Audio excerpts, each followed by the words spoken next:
بسم الله الرحمن الرحيم. سبح اسم ربك الأعلى الذي خلق فسوى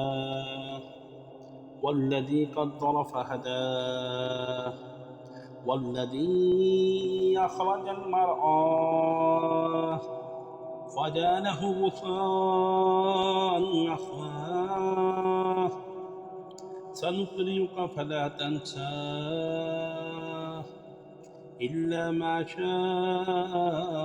الله إنه يعلم الجهر وما يخفى ونيسرك لليسرى فذكر إن نفعت الذكرى سيذكر من يخشى ويتجنبها الأشقى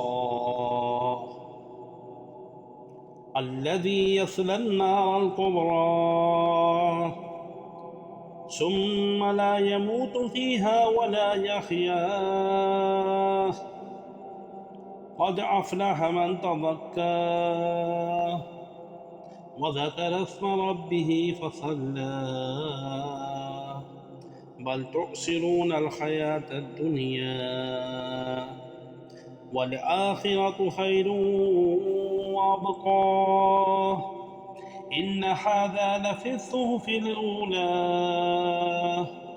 صحف إبراهيم وموسى